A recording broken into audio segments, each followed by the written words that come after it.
isi ala nye gị. Mere anyị ebere, anyị bịara n'obi gị Chukwu. Ebe a bụ ebe dị egwu, nke a bụ ụlọ nsọ Chukwu. Ọnụ ụzọ nke eluigwe, a ga-akpọ ya obi eze Chukwu dị nsọ. Bịara n'iru gị Chineke, inye gị ekele kwesịrị gị. Gee ntị nụrụ ekpere anyị, anyị bịara n'obi gị Chukwu. Ebe a bụ ebe dị egwu, nke a bụ ụlọ nsọ Chukwu. Ọnụ ụzọ nke eluigwe, a ga-akpọ ya obi eze Chukwu dị nsọ. Ebe a bụ ebe dị egwu, nke a bụ ụlọ nsọ Chukwu. Ọnụ ụzọ nke eluigwe, a ga-akpọ ya obi eze Chukwu dị nsọ. Gee ntị nụrụ olu anyị, gee ntị nụrụ arịrịọ anyị. Denye aha anyị n'akwụkwọ ndụ, anyị bịara n'obi gị Chukwu. Ebe a bụ ebe dị egwu, nke a bụ ụlọ nsọ Chukwu. Ọnụ ụzọ nke eluigwe, a ga-akpọ ya obi eze Chukwu dị nsọ. Ebe a bụ ebe dị egwu, nke a bụ ụlọ nsọ Chukwu. Ọnụ ụzọ nke eluigwe, a ga-akpọ ya obi eze Chukwu dị nsọ. O nna ji ike niile,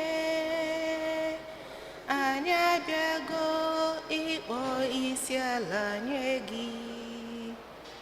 Mere anyị ebere, anyị bịara n'obi gị Chukwu. Ebe a bụ ebe dị egwu, nke a bụ ụlọ nsọ Chukwu.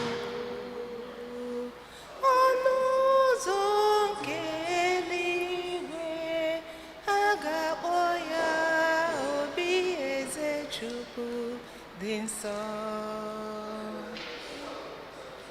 Anyị bịara n'iru gị Chineke, inye gị ekele kwesịrị gị. Gee ntị nụrụ ekpere anyị, anyị bịara n'obi gị Chukwu. Ebe a bụ ebe dị egwu, nke a bụ ụlọ nsọ Chukwu. Ọnụ ụzọ nke eluigwe, a ga-akpọ ya obi eze Chukwu dị nsọ. 3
Chukwu.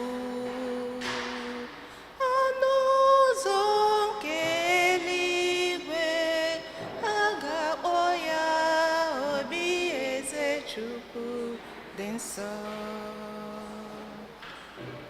Anyị ga-efe gị n'ụwa tụwa, biko Chukwu mee ka anyị binyere gị. Ka ngọzi gị rukwasị anyị, Chineke, anyị bịara n'obi gị Chukwu. Ebe a bụ ebe dị egwu, nke a bụ ụlọ nsọ.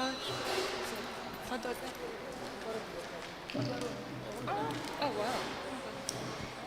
I get it.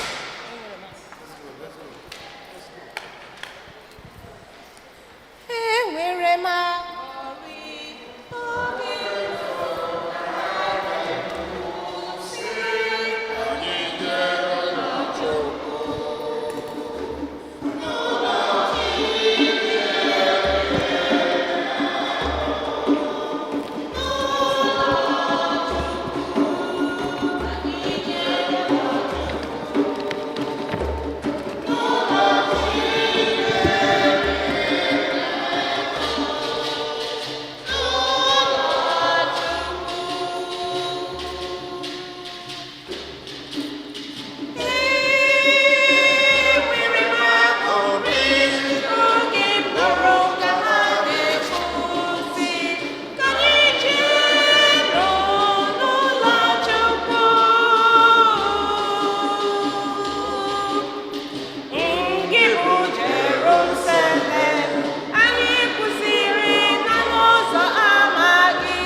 Jesu Kristi. Anyị na-ebido nwa obere late maka nnukwu traffic. Some of us kudole na belt. So, onye ọbụla jebere ife dị mkpa, ụka dị anyị mkpa ya na-abịa, ndị ọzọ na-eje nke dịkwa mkpa. Onye ọbụla wee zukọzie ebe ọkwa n'ife melụnụ. O ka anyị bidozie n'afa Nna na Nwa na Mmụọ Nsọ. Onye nwe anyị nọnyere unu.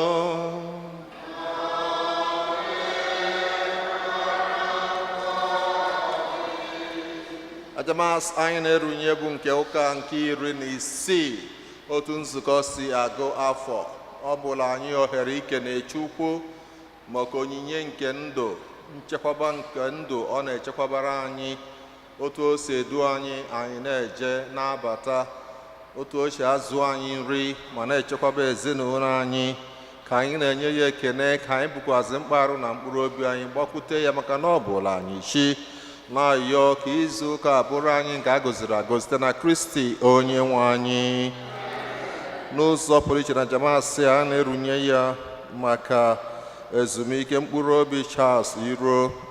Ọ na-afọ eme ofu mgbe arọ Chineke ji si n'ụwa kpọrọ ya. Anyị na-elotakwa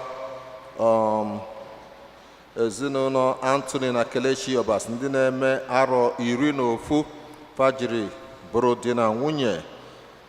N'otu aka afọ anyị na-elotakwazi Chetachi ngwa ngwa, onye na-eme ncheta ọmụmụ ya afọ nke 11 iji kwadozi maka nnukwu emume a dị nsọ, ka anyị lota na anyị bụ ndị ji yọọ Chineke mgbaghara maka njọ.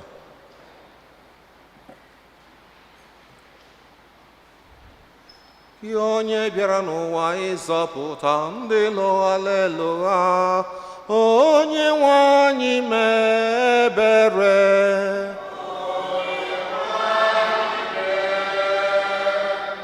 Onye nwe anyị mee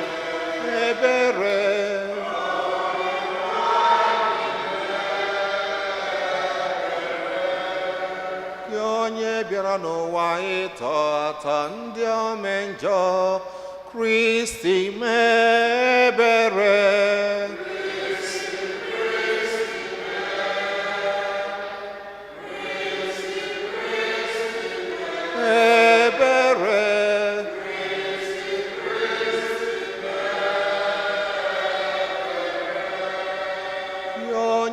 N'aka nri nna na-arịọtara anyị Chukwu arịrịọ, onye nwe anyị mee ebere.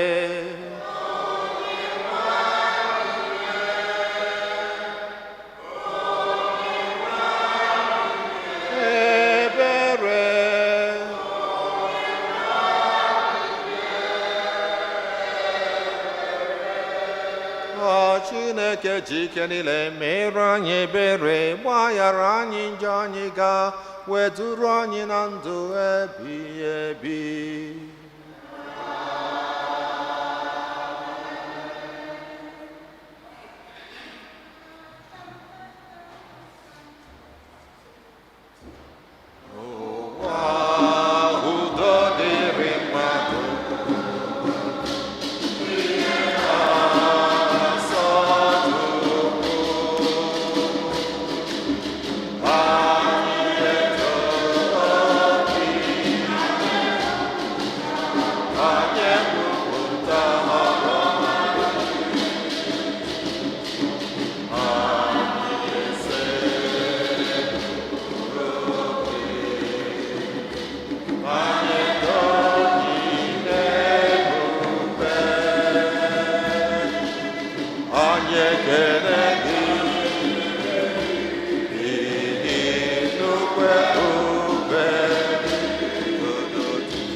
Ka anyị rịọ arịrịọ kọsara Chineke mkpa gị.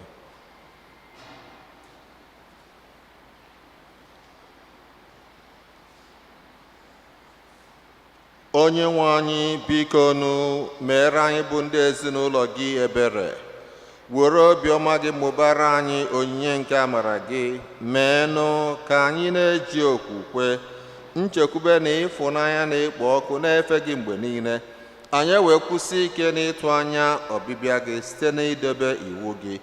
Anyị na-arịọ gị ihe ndị a site na adị nwe n'anyị Jesu Kristi nwa gị, onye gị na ya na mmụọ nsọ dị ndụ na-achị Chukwu ebighị ebi ebighị ebi.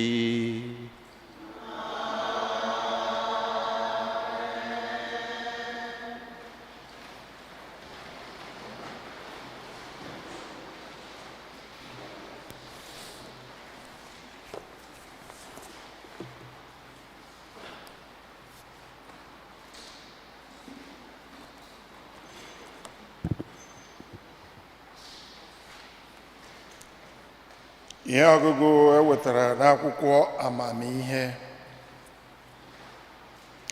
Ewepụ gị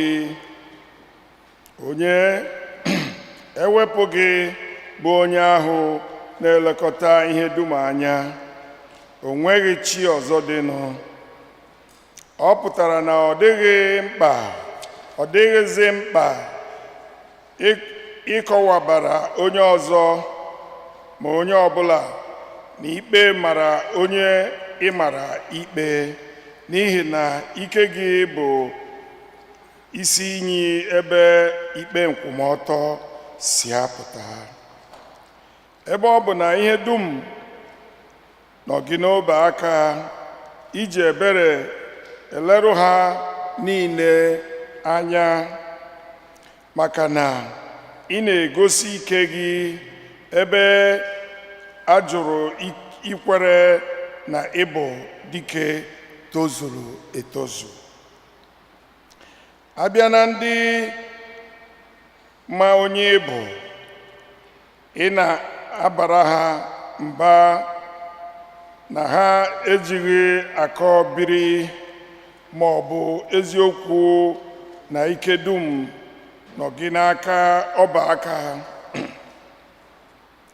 Iji ebere ikpe bịakwa were nwayọọ na-achịghakwa anyị, maka na ike na-eso gị mgbe ọbụla ị chọrọ ya. Ihe ndị a ị na-eme ka ị jiri kụziere ndị nke gị na ndị na-ekpe ikpe kwụ ọtọ tosiri inwekwa obiọma.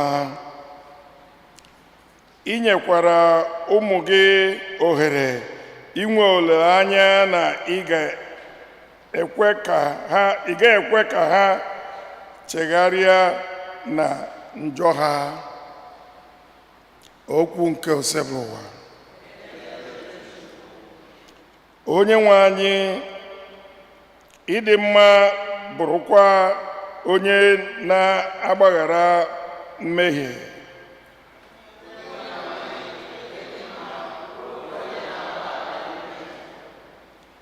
Onye nwe anyị, ịdị mma bụrụkwa onye na-agbagha mmehie.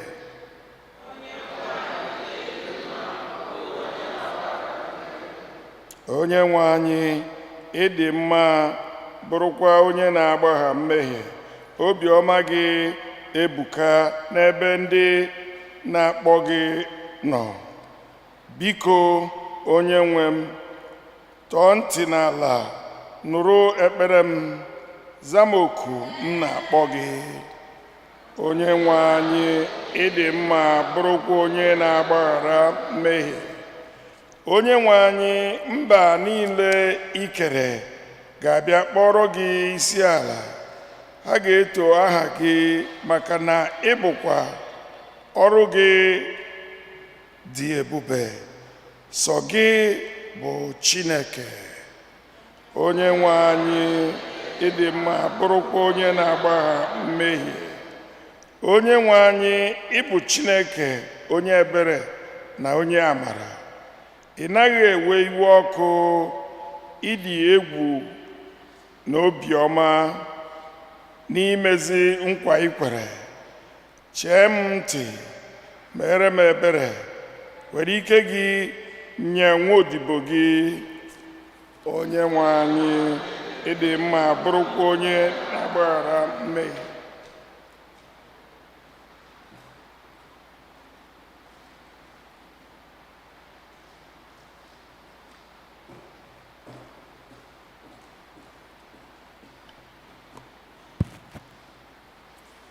Ihe ọgụgụ ewetara n'akwụkwọ ozi Pọl dị nsọ degara ndị Rom.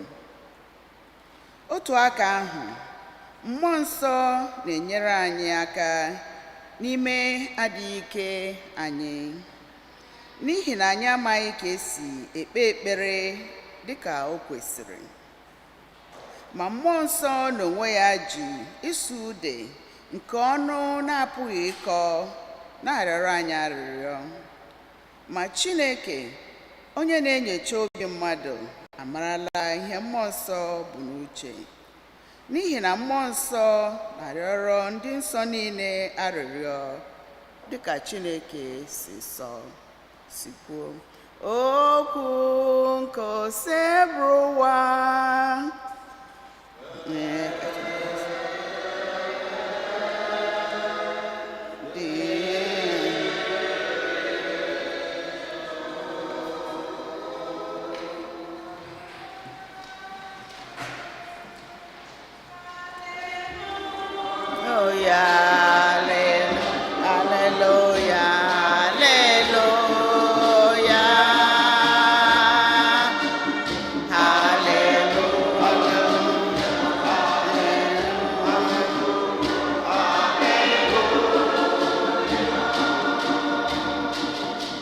Onyenwe anyị kwuru sị, ana m akpọ unu ndị enyi m, n'ihi na emeela m ka unu mara ihe dum Nna gwara m.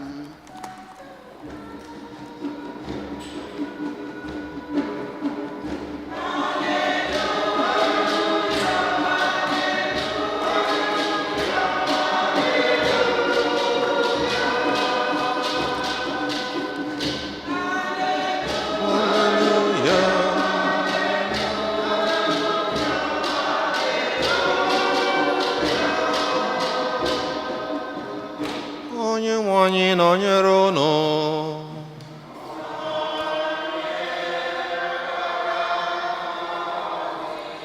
Ihe ọgụgụ nke ya si n'ozi ọma dị asọ nke Matiu dere.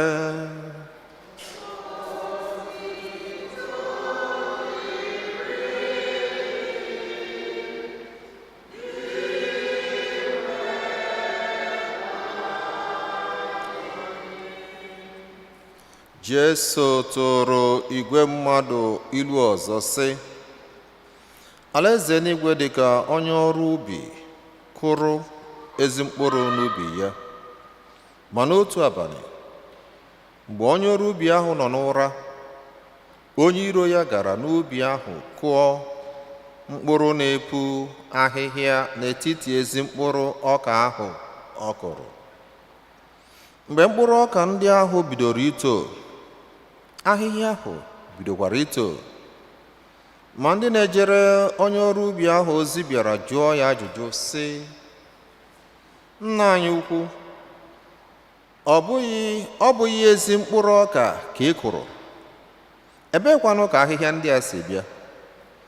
Onye ọrụ ubi ahụ zara ha sị, ọ bụ onye iro m kụrụ ahịhịa ndị a. Ndị na-ejere ya ozi sịrị, ka anyị gaa n'ofopụtasịa ha. Ma onye ọrụ ubi ahụ sịrị ha, ọ dịghị mkpa, n'ihi na mgbe unu na-achọ ifopụ ahịhịa ndị ahụ, unu nwere ike site n'amaghị ama fopụ ezi mkpụrụ. Hapụ na ọka ahụ ka ha na ahịhịa ndị a tokọta tutu ruo mgbe a ga-ewe ihe ubi. N'oge ahụ, aga m enye ndị owuwe ihe ubi iwu sị, buru n'ụzọ fopụtasị ahịhịa ndị a niile, kee ha na nkwu kpọọ ha ọkụ. Ma kpọpụtanụ ọka ndị a, tinye ha n'ime ọba m. Jesu tụkwara ilu ọzọ sị ha, alaeze eluigwe dị ka mkpụrụ mọstad nke onye ọrụ ubi kụrụ n'ubi ya. Ọ bụ ezie na ha bụ mkpụrụ dịkasịrị nta karịa mkpụrụ niile dị n'ubi. Ma mgbe mkpụrụ ahụ toro, ọ na-adị ukwuu karịa ihe niile a kụrụ n'ubi. Ọ na-aghọ osisi buru ibu nke ụmụ nnụnụ na-arụ akwụ ha n'alaka ya. Ọ tụkwara ilu ọzọ sị ha, alaeze eluigwe dị ka ihe na-eko achịcha nke nwaanyị na-ewere na-ewere gwakọta n'otu ọka eji eme bred tutu ruo mgbe ihe iko achịcha ahụ mere ka ha koo. Oge niile ka Jesu na-eji ilu na-agwa ndị mmadụ ndị a okwu. O nweghị oge ọbụla ọ gwara ha okwu hapụ iji ilu.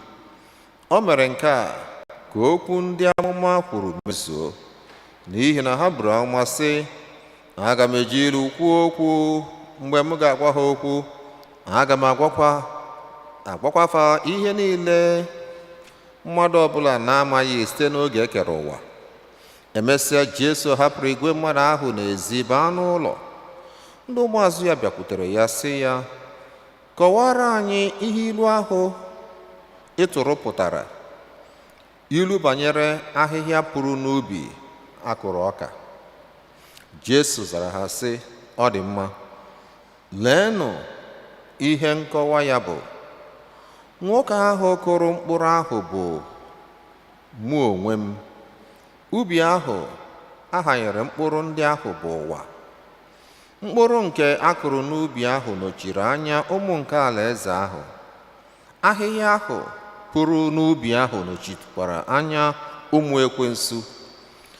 Onye iro ahụ kụrụ mkpụrụ pụrụ ahịhịa bụ ekwensu.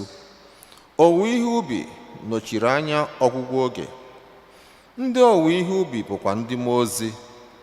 Dịka esiri fopụtasị ahịhịa ahụ kpọọ ha ọkụ, otu a ka ọ ga-adị mgbe ụwa ga-agwụ. Aga m ezipụ ndị mmụọ ozi m ka ha gaa chịkọta ndị niile na-eme ka ndị mmadụ mee mmehie na ndị niile na-arụ ọrụ ọjọọ.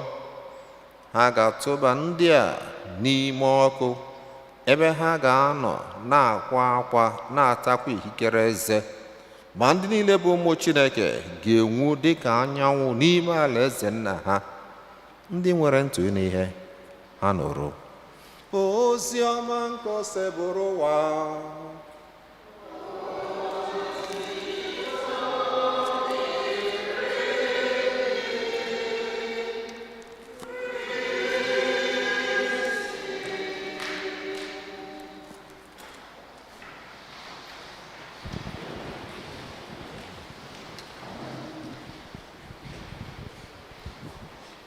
Praise the Lord. God is good and all the time. Ị na-enwekwa aṅụrị n'ime Chineke. Iru na-ada atọ na-amụ, gịnị mee? Kwenye sị na ya na-enwe aṅụrị na-ya n'iru ifu na ọ na-atụ mụle. We na-enwe aṅụrị. Ngwana, if you are happy and you don't clap your hands. Ow. Nke a dị ka tipa n'ala ugwu. If you are happy and you know, you really want to show that you are happy and you know it, clap your hands. God don't give a who can name. If you are happy and you know it, shout amen. If you are happy and you know it, and you really want to show that you are happy and you know it, shout amen. If you are happy and you know it, laugh for Jesus. Laugh. If you are happy and you know it, and you really want to show that you are happy and you know it, laugh for Jesus. If you are happy and you know it, hug your neighbor. If you are happy and you know it, hug your neighbor. If you are happy and you know it, and you really want to show that you are happy and you know it, hug your neighbor. If you are happy and you know it, do the fall.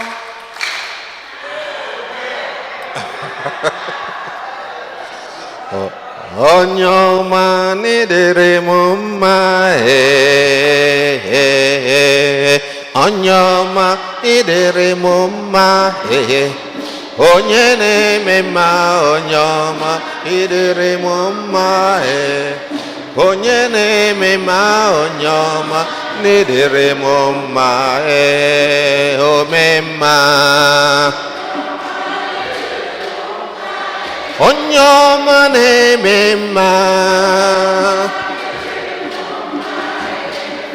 onye na-eme mma, onye ọma ịdịrị m mma, onye na-eme mma, onye ọma n'ịdịrị m mma, ụmụ okorobịa kụbara Chukwu aka aka aka, ụmụ agbọghọbịa gbabara Chukwu egwu, ịma na ọ bata n'ime ndụ gị ihe ga-adịrị gị mma, ịma na ọ bata n'ime ndụ m ihe ga-agara m were were ome mma, onye ọma, onye ọma na-eme mma, onye na-eme mma, onye ọma, onye na-eme mma, onye ọma ịdịrị m mma.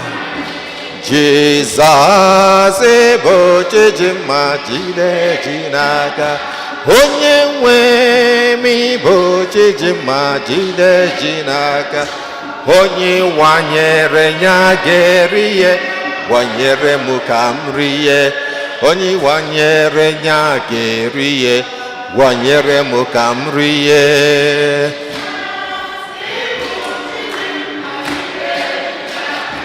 Onye nwe m bụ Chiji mma, jide ji n'aka, onye wanyere ya ga-eri ihe,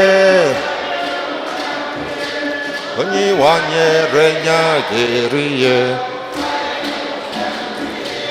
O nwere ihe o mere m ji enye ya ekele,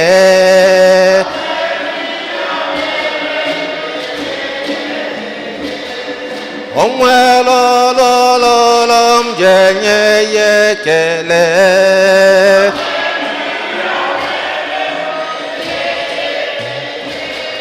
o nwere ọrịa gwara m ji enye ya ekele,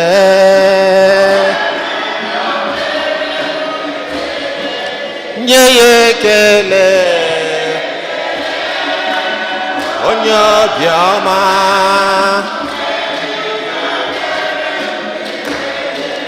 nye ya ekele, onye obiọma.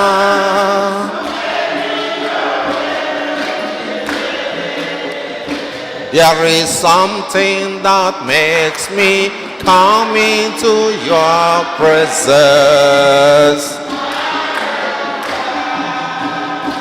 There is something that makes me come into your presence.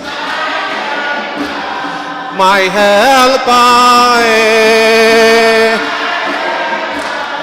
my helper, there is something that makes me come into your presence. Kubaraya aka, siya no mela, eze Jesus kubaraya. Ngwanu babara ya egwu, si ya no mela, eze.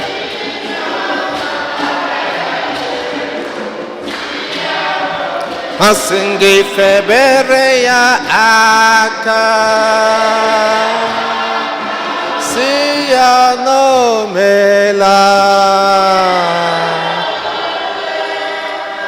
eze Jesus febere ya aka, si ya. Ngwa kọrọ Chineke aka dị mma. Amen and amen. Psalm 16 verse 11 says, now in the presence of God there is fullness of joy. So today now, if I go chegara n'iru uriri nne, mana in brief, ga-ewere ofu n'ime parable ịtọ Jesu kọrọ. In fact, nke ọ kọwara, the first parable gbasara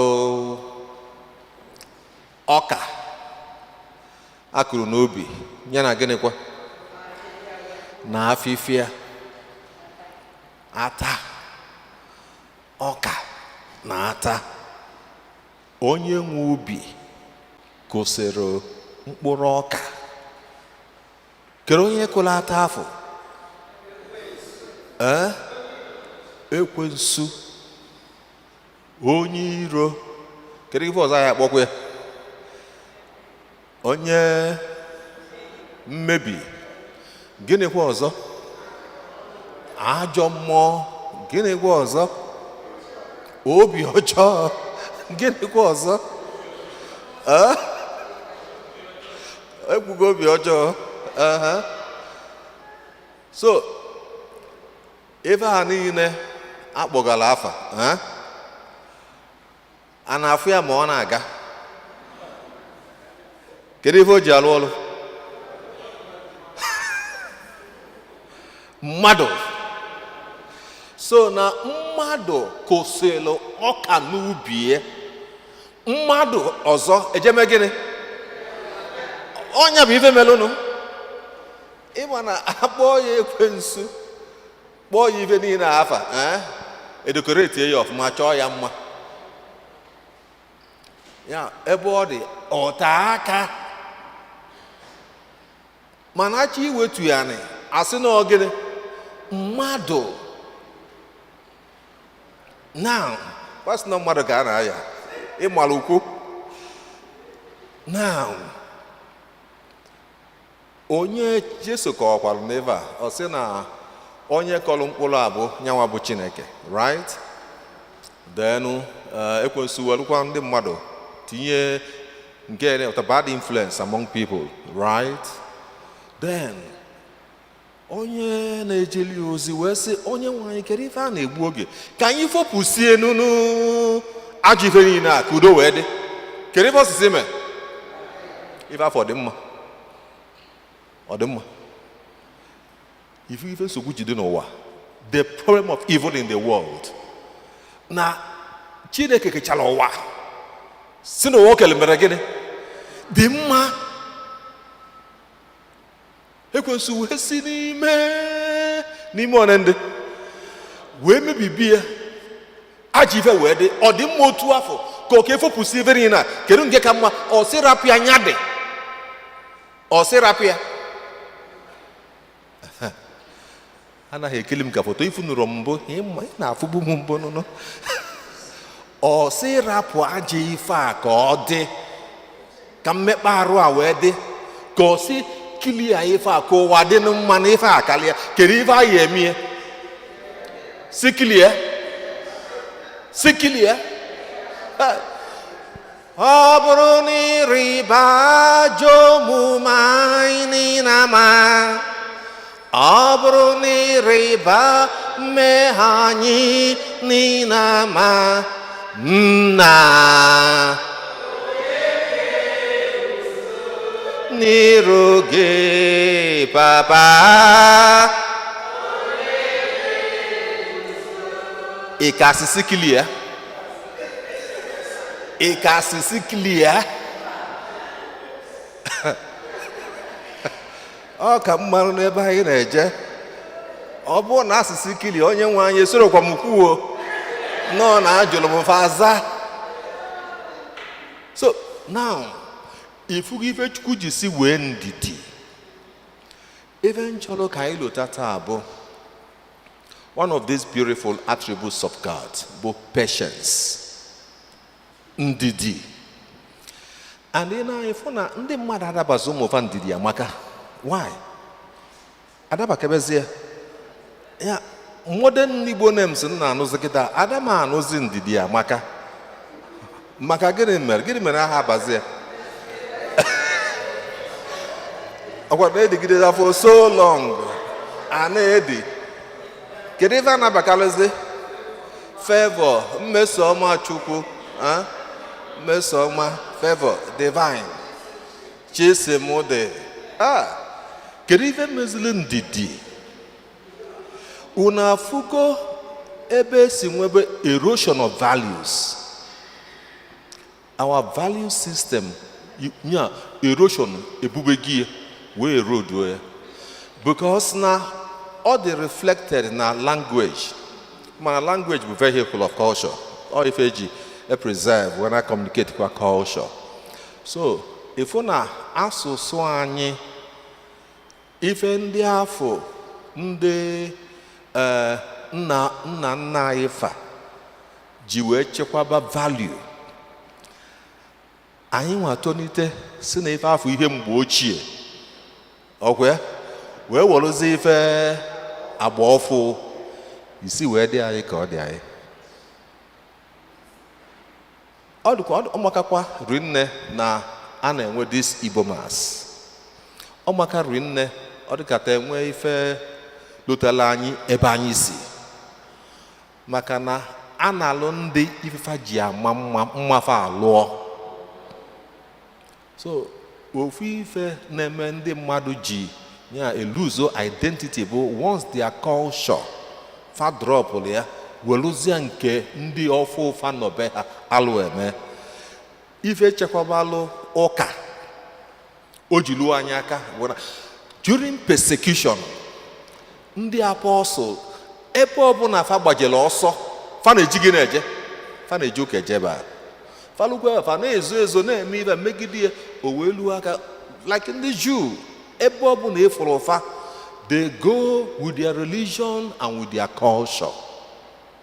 Father mingle so much with the culture of the people fa kwudolu nke fa ni ka fa na-eme gịnị ka fa na-ejide. So before nso na alụmokwu na ife anyị na-achọ ikwu maka ya bụ ndidi Chineke ji eso anyị. Kedu ife o ji si rapụ ata na ọka ka ọ na-eto? Because ọ kọwara ya na ọ bụrụ na ndị a jee ifopụ ata, perhaps ha nwere ike mee gịnị folukwuo ọka. Ịma na ife fa na-afụ nke anyị ji bụrụ mmadụ, we see only the present. Chineke na-afụ taa na echi. Ife anyị na-afụ bụ kịta, mana Chukwu na-afụ the whole picture. And not because na anyị na-afụ only now, kpata na ya dị-enwe ndidi na ife mee anyị achọ ka efe isie ya immediately. We live in an impatient world. Even in Nagazi so fast, quick. Text message, yeah, that doesn't letter, no, text message, yeah. What they go to letter message, no, text message, email. In fact, email the book is for SMS or WhatsApp. Find your name, make on go see so. Hit on a traffic light, or ready for long. Ikawo, you will. Okachase, mgbe ready and abukali mboso ya dị ọsịsọ. Bo ne pụtara ọchala were pụtakwa iwe to ha for maka gịnị ndidi adịrọ. Masị ihe na-ajụ ndị mmadụ bụ ebe ọ na-adị anyị ọsịsọ, mmadụ one ga-achọ nwunye fa ma ọ bụ fa mụọ nwa n'ụlọ ọgwụ, nwa afọ pụtara ozugbo sị ya mommy good morning. Mmadụ one ga-achụ ya ewo ụlọ ahịa achọ ọ gịnị ya eme n'ụlọ ọgwụ bọsị ya, mana ọ na-adị anyị ọsịsọ. Mmadụ one ya achọ nwa na-apụtara ozugbo mommy keda dị mmeri rice, nwaanyị gbachasịa. You see, God bụ God of process, mana anyị nwa chọrọ speed. Chukwu kebele ife kee ya owe ya abalị one isii zuo ike na nke asaa, mana ka ife ọ na-adị anyị kasị mee ya ozugbo. Now Chukwu bụ God of process, and n'ife na-eme na ndụ ọ na-egosi anyị na life bụ process, mana anyị na-achọ to speed up, and the speed is up afọ gị na-eme enwe crash. Gbanụ guji eji, kedu ihe ọ na-eme? Ọ na-achọbakwa ọdụdụ ya. Chineke sifa nweenụ ndidi ka gị na-eme mgbe fa toshi. Kedu mgbe o ya etosi? Only God knows. nwenu ndidi. Ọ dịkata sikere Chineke ya slow gị down. O nwere egwu a, I like that song. Na say, one day at a time, sweet Jesus, that's all I'm asking for you. Give me the strength to do every day what I have to do. Yesterday is gone, sweet Jesus, and tomorrow may never be mine. Help me today, show me the way, one day at a time. One kind of at a time. How many days? Even a pele Jesu kuzila anyị na inu ni wose nya anyị ono bose ta mana anyị chọbi ya kedu ife anyị na-achọ even lozo taa chọbi echi na nwanne echi. Chineke n'ụzọ dị na-egosi anyị ndidi and onya melu katakata ji adị because na ya na-enwe nwuli ibe anyị ndidi. And sometimes even to ourselves we are not patient. No one anya de nwekulu onwe anyị ndidi. Gbata na mmadụ nwere ike Chineke na mgbagharị gbagharịgo na etinyeli gị nwebele isi ọwa ka ịra iju na ihe ala rụra ka izuo ike ịmabuli ya onye apụzi ya ọkụrachi ya asị na heart attack. Anya dị o nwere one woman na parish no Bonaventure Benedem do anọ na Magdalene now. The woman dey 94, dear dey 95. Fana be morning mass every day. Dear drives, though dear be Catholic, dear be Baptist, but no dear mass. On the motor next year, I can set morning mass like 30 minutes, you know. We are quite bully. Was so called drop where Gabazim, their own church. Then, okay, Lou, other than Obia or access right, bully, right? But the point, the woman said to me one day, now sometimes, you have to tell her, "Okay, I don't know my gije." You're not on a bed for like an hour or two before we decide, yeah? No, yeah, ga. Is that so? Yeah. I said, now this leg I did going to do for 94 years. Can you imagine? So, yeah, even what I don't know, onye jiongo, megene. Na bate, na move for the nigga say, "Otetula say no down on a bed there for 1 hour before we are gaije." Or accept you to it was saying now no who are they going to do for 94 years. Well, Oji Zima frame, Koji Aga, other Gazimana, my dear very strong. Still now dear age, no stick, no cane, nothing moves about, but that's by the way. So Chineke negotiating the value of patience. Mana even the madonaro, quick results, quick answers, quick solutions, nemezi misunderstanding, lack of tolerance, anade. There was a Golden Jubilee. I don't know if I've told this story here. Golden Jubilee of marriage. That was in Nigeria anyway. So the man, Bwana Kuzi Oku na reception. So MC is very funny. I say, yeah, what can I get? If I see we make diva, where 50 years. I say, na mbafu, na mwenke fabo, mbona abu ife mebie. Another ne dozie. Like mbafu na rubber, rubber, plastic bucket. Obawa kerida na emia. Eje patch ya nga ayoko odikwa. Na se pass dobie. Obo na adunyere ya pin.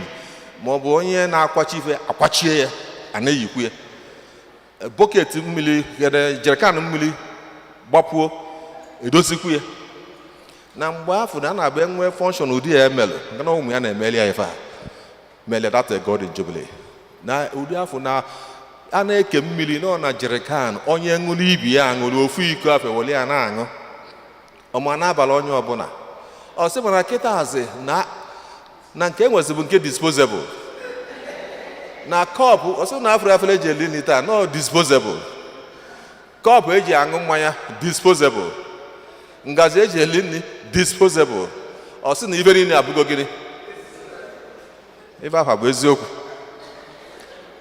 ọ bụ eziokwu na everything that disposable na ndidi eji eme ife emego gịnị anago. And so Jesus deliberately told this parable ka anyị lota na patience bụ ife eji ebi ndụ. Ndidi ka eji ebi. Without patience, everything will collapse. Be it business relationship, be it family, be it mother, child, father, son, mother, daughter, they will all collapse. Or ndidi.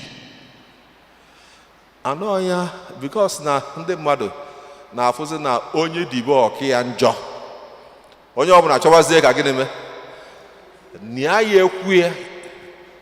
A na-ekwe ekwe na-eme.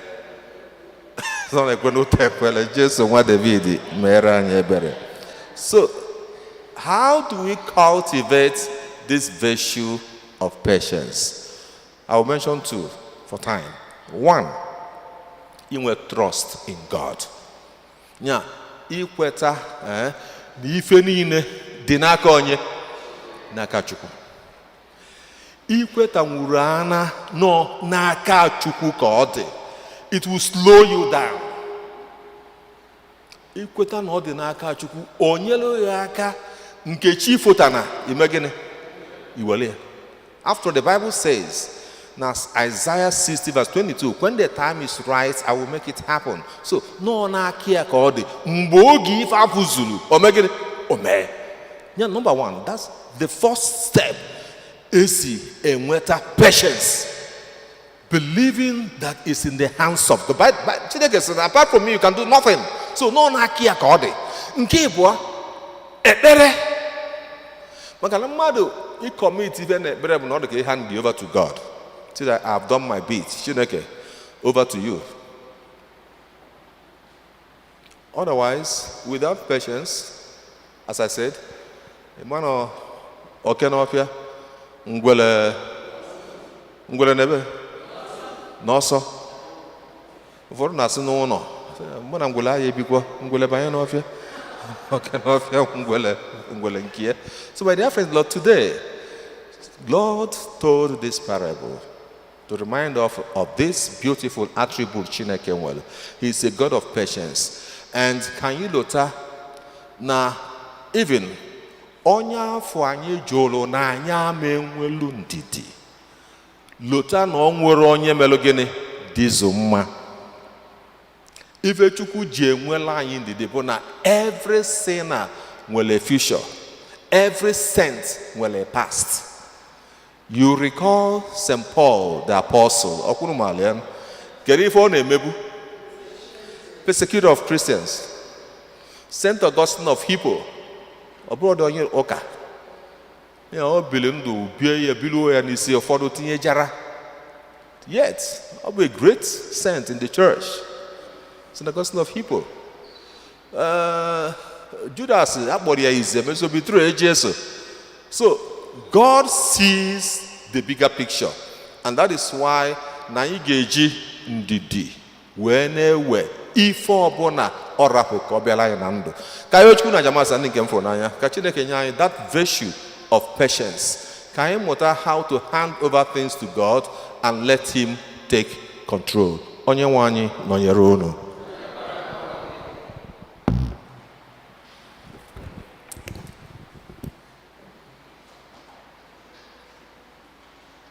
Ka anyị kwupụta n'okwu anyị na Chukwu ekwe m n'otu Chineke.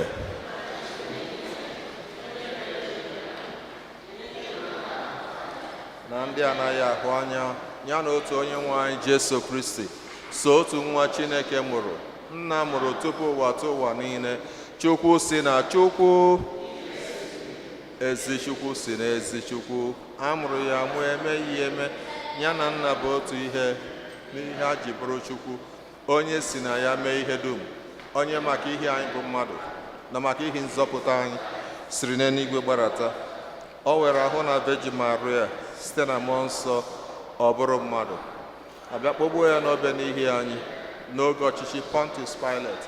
Ọ taa afụfụ, nwụọ, enie ya, ma o bilitere n'ụbọchị nke atọ ka akwụkwọ nsọ si kwu, ọ rọgoro n'eluigwe nọrọ n'aka nri nna.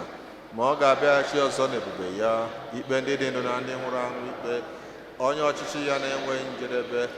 Ekwe m na mmụọ nsọ na-enye ndụ, onye si na nna na nwa pụta, onye a na-esegbu na-etokọrọ ya na nna na nwa, onye si na ndị amụọ kwuo okwu. Ekwe m n'otu nzukọ nsọ Katọlik na Apọstọlik. Ekwuta m otu mmiri ngwa mgbarụ nke njọ. Ana m atụ anya mbilite n'ọnwụ ndị nwụrụ anwụ na ndị ụwa ga-abịanụ. Ekpere nke ndị kwerenụ, mmadụ itoolu na itoolu duo anyị na ekpere ndị nke m fụrụ n'anya, ka anyị kọsara nụ Chineke ọchịchọ nke obi anyị ma nwee ọlụlụ anya na obiọma na ebere ya, na ọ ga-aza anyị ekpere.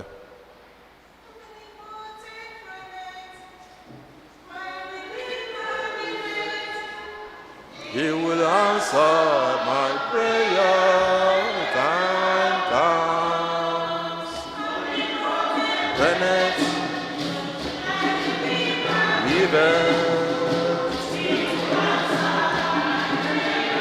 when the time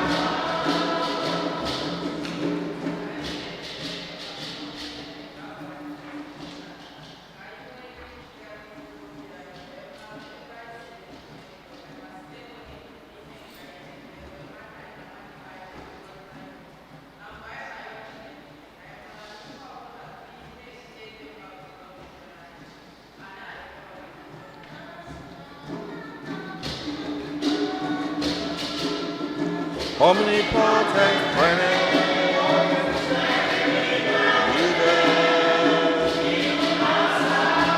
prayer when the time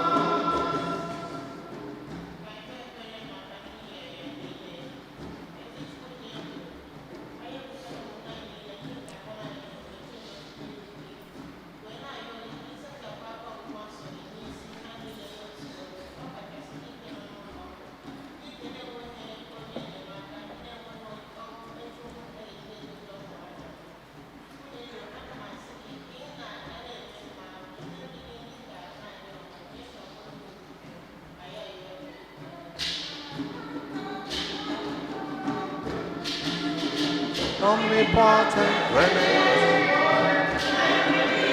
leaders to answer prayer when the time comes.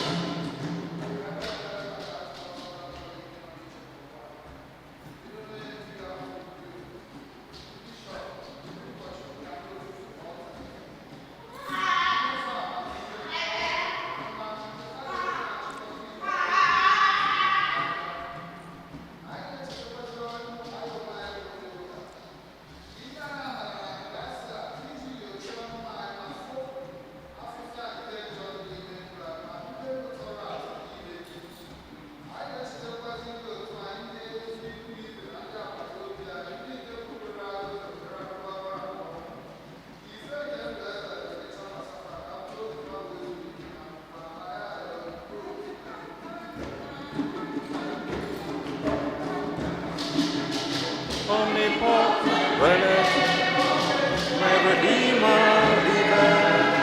He will answer my prayer when the time comes. Ekpere ime obi.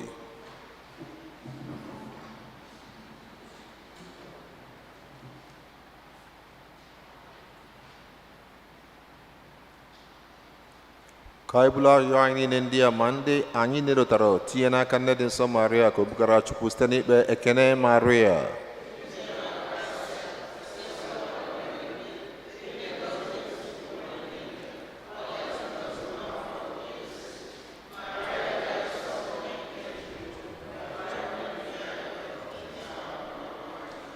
O Chukwu onye pụrụ ime ife niile, n'obiọma na ebere gị biko chee ntị n'ụlọ arịrịọ anyị butere n'iru gị ma meere anyị karịa ka anyị pụrụ ịyọ gị site na Kristi onye nwe anyị.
meekwa na ụmụnne m ka aja m na nke unu bụrụ ibe ga-asọ Chineke ji ike niile ịnara.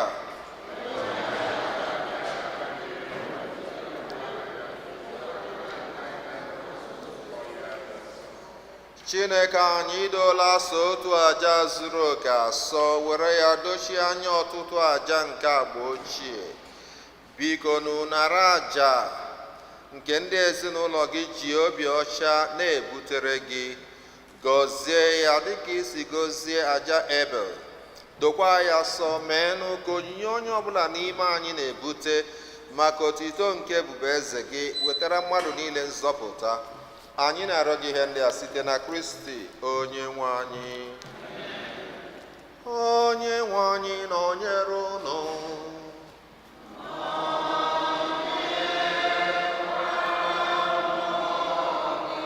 Welite n'obi unu elu.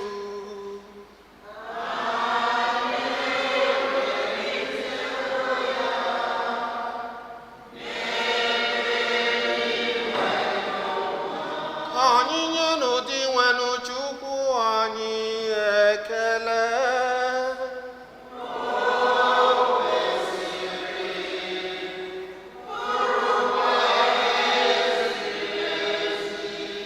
O kwesịrị ezie bụrụkwa ihe ziri ezi na-azọ ndụ na anyị ga-enye gị ekele oge niile na ebe niile.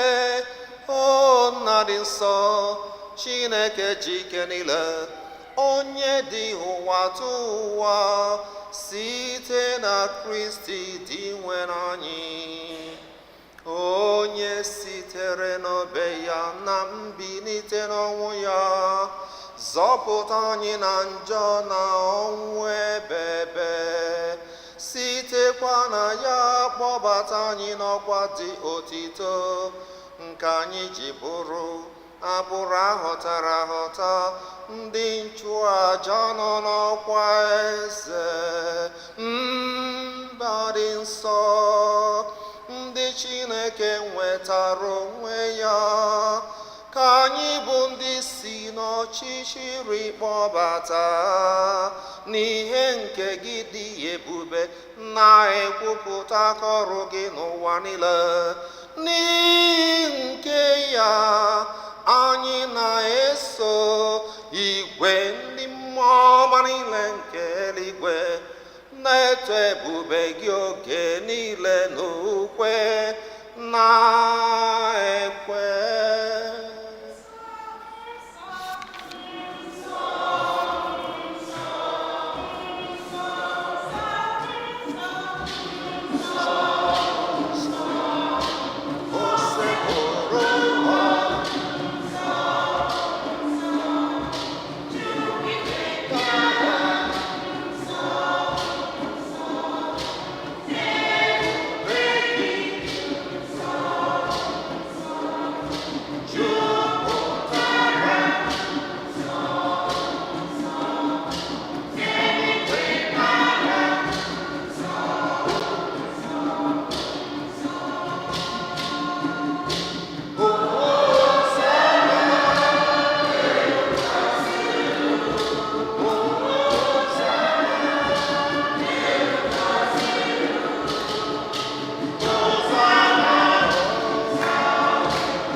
sọ gị na-edo ihe dum nsọ, anyị na-arịọ ka ido onyinye ndị a nsọ site n'ịkwasa ha mmụọ gị, ka ha wee ghọrọ anyị ahụ n'ọbara nke onye nwe anyị Jesu Kristi, onye bịara tupu edunye ya n'ọnwụ, nke o jiri aka ya wee nara, were achịcha ka ọ na-enye ekele nyawa ya, nyekwa ya ụmụazụ ya na-asị, naranụ nke ya, rienụ ya unu niile, nke ya bụ ahụ m nke a ga-eduru nye maka unu.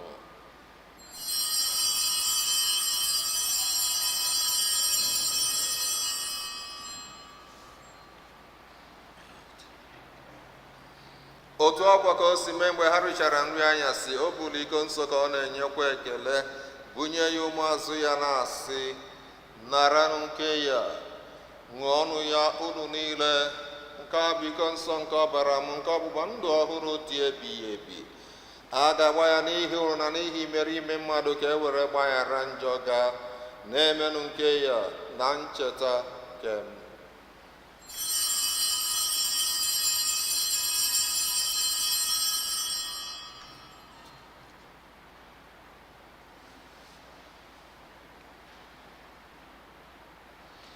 Ka anyị kwupụta n'ife omimi nke okwukwe anyị na-eme ugbu a.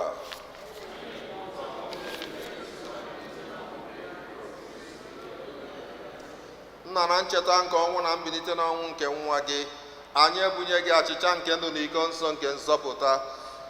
Anyị na-ekele gị n'ihi na ị kwere ka anyị dị mma ịkwụrụ n'iru gị na-efe gị. Anyị ji umeanị arịọ ka anyị na-anata ahụ n'ọbara nke Kristi bụrụ otu site na njikọ nke mmụọ nsọ. Nna, cheta nzukọ gị gazuru ụwa niile, mee ka ịhụnanya gị jupụta ya. Gọzie popu anyị bụ Leo na bishọp anyị bụ Robert na ndị ofufe ọlta gị niile. Chetakwa ụmụnna anyị ndị ji okwukwe were gaa n'ezumike nke ọnwụ. Kpọbata ha na ndị ọzọ niile nwụrụ anwụ n'ihe nke ebube gị. Biko mere anyị niile ebere. Ka anyị soro Virgin Maria dị ngọzi, nne nke Chukwu, nakwa Fortunata dị asọ na ndị apọstụl na ndị nsọ gị niile, ndị mere uche gị n'ụwa were keta ndụ ebe ebe. Ka anyị sorokwa ha na-eto gị, na-edo gị ebube site na Jesu Kristi nwa gị. Ihe niile kere eke na-eso ya bụ Kristi, na-esikwa n'ime ya na n'aka ya, na ịdịkọ n'otu nke mmụọ nsọ, na-enye gị bụ Chukwu Nna ji ike niile, nsọpụrụ na otito niile, site n'ụwa tụwa niile.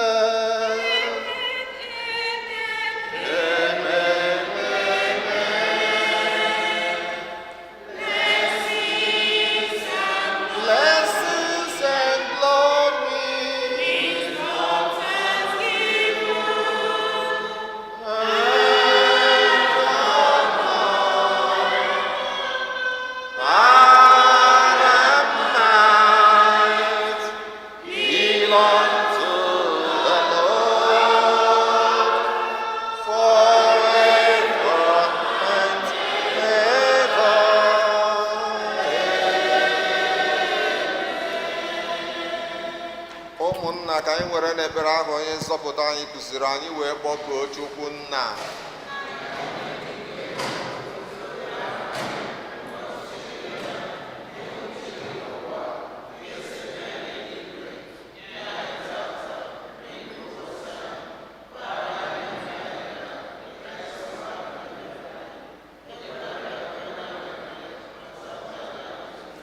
Zọpụta anyị na-arịọ ose bụrụ ụwa na ajọ ife niile. Were ebere nye udo n'oge nke anyị. Site n'inye aka ebere gị ka zọpụta anyị na njọ oge niile. Anyị ewere gbanahụ nsogbu niile. Were nchekwubere nsọ na-atụ anyị maka mbịaghachi nke onye nzọpụta anyị Jesu Kristi.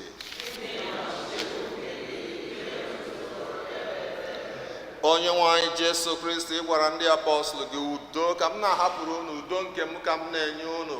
Elekwana anya na njọ anyị ga, kama lekwasị ya n'okwukwe nke nzukọ gị.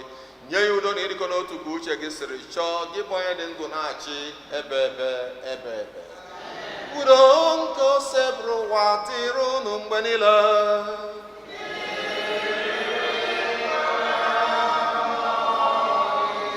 Onye ọbụla metụ nwanne ya aka, sị ya,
Leenụ nwa atụrụ nke Chukwu, lee onye na-ekpochapụ njọ nke ụwa. Ha dị ngọzi bụ ndị a kpọrọ n'oriri nke nwa atụrụ Chineke.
Ka anyị rịọ arịrịọ.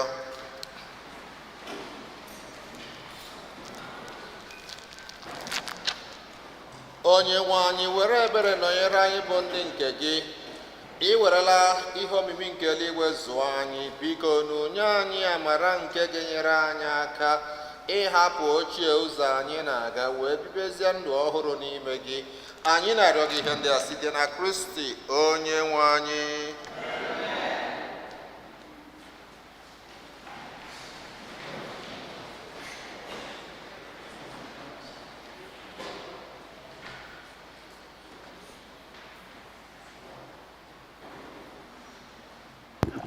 Otodri Jesu. Second collection.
Otodri Jesu.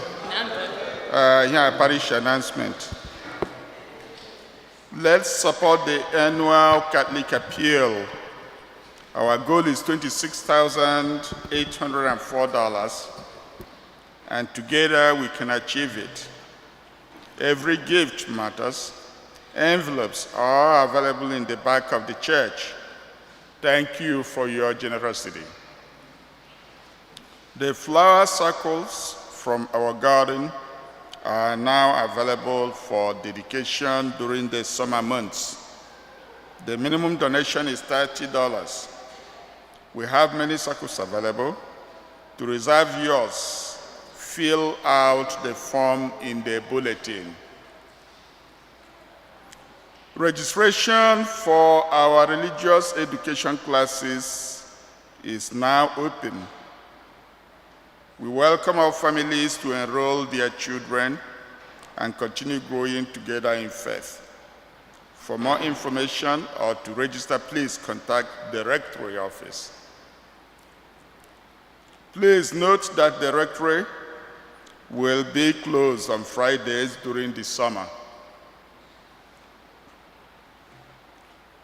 Today, we welcome the Corona Self-Help Center, a center that supports people struggling with addiction.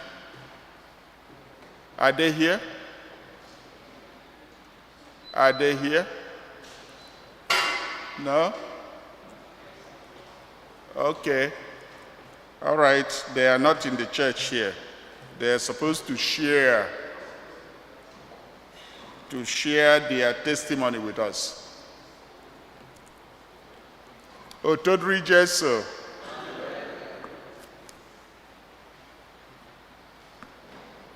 Biko, our general meeting go on August 9, that's the second Sunday of August. Sister Nemeka is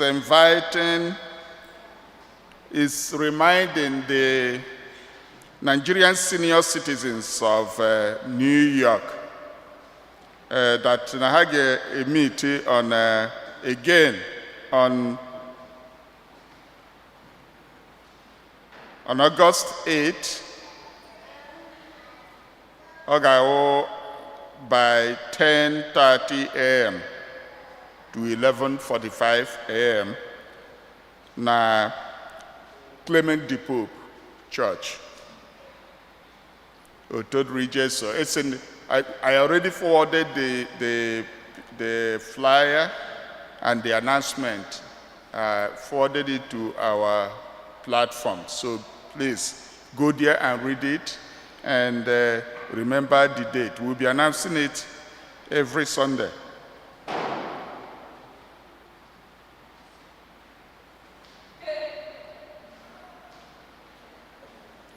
Please remember Father Cosmos' Silver Jubilee. Subscribe to the brochure. Hey, read and tell. Solomon, our own Solomon will read, will tell us what he read today. Solomon, come on. Take the microphone.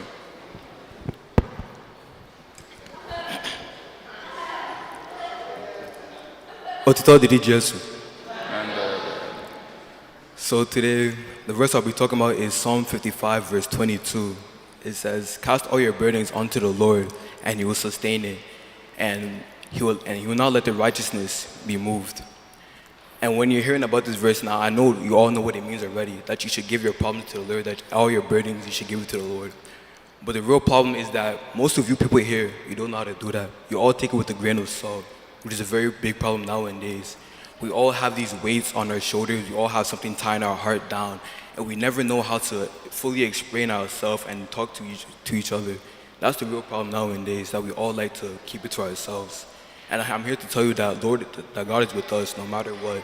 And I realize that the stem of this problem is really that we're all scared of the future. The truth is that nobody knows tomorrow. And that really is the truth.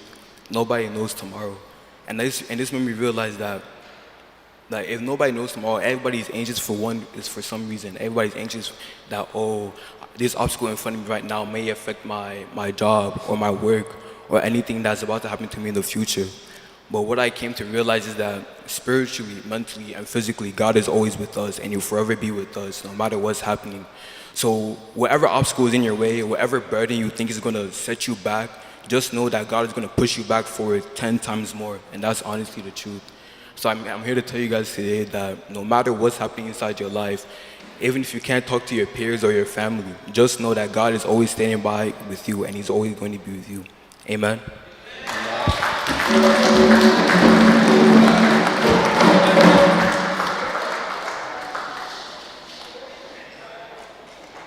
Thank you, Solomon.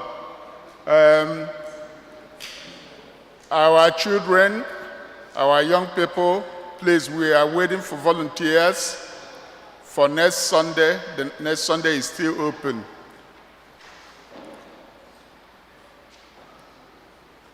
On any birthdays this week?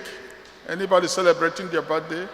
Oh, Chinedu is celebrating his birthday. Okay.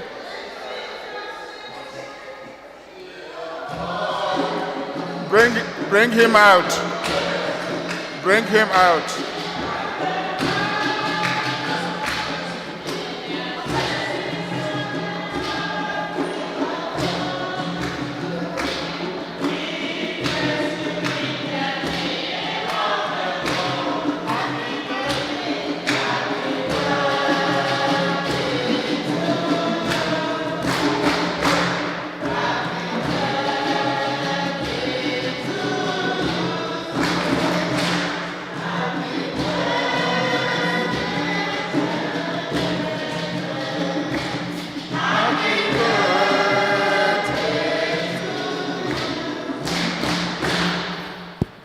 Ngwabatiana kanisi Chinedu.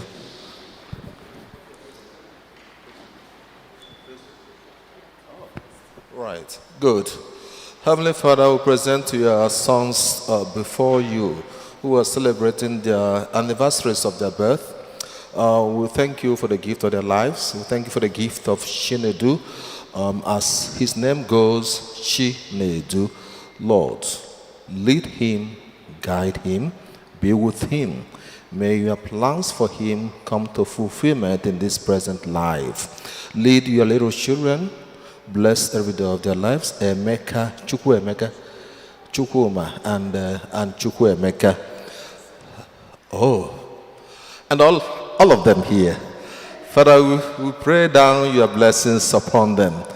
Let there be showers of blessings upon their lives, from the soles of their feet to the crowns of their head.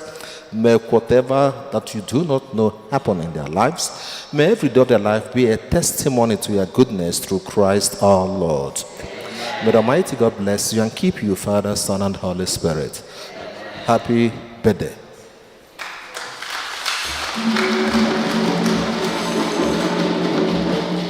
Otodri Jesu. Any anniversaries?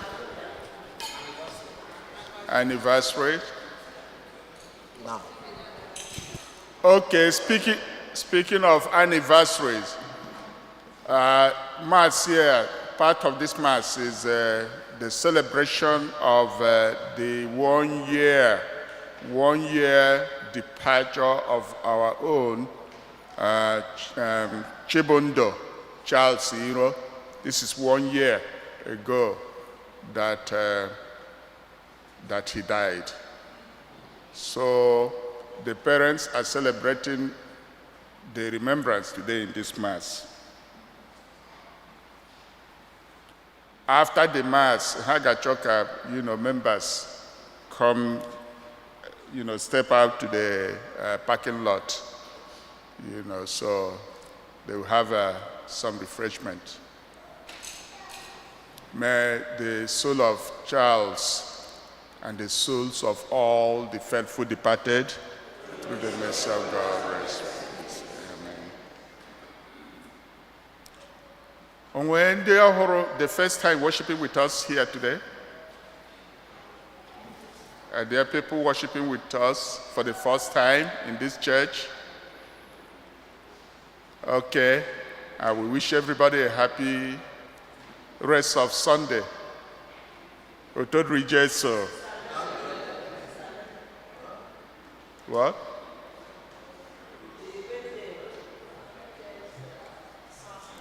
Huh? Okay, please. So, okay, yes. I don't think they are in church here today.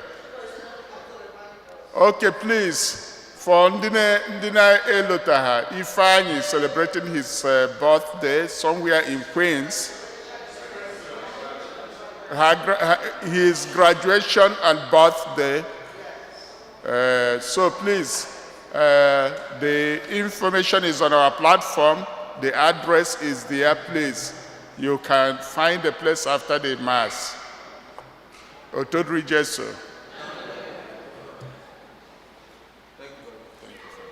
Otodri Jesu Kristi.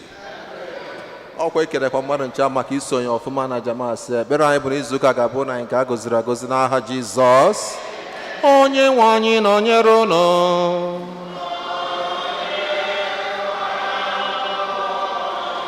Ka Chukwu ji ike niile gọzie ma chekwaba unu na nwa na mmụọ nsọ. N'abanụ n'udo, misa gwụsịgo.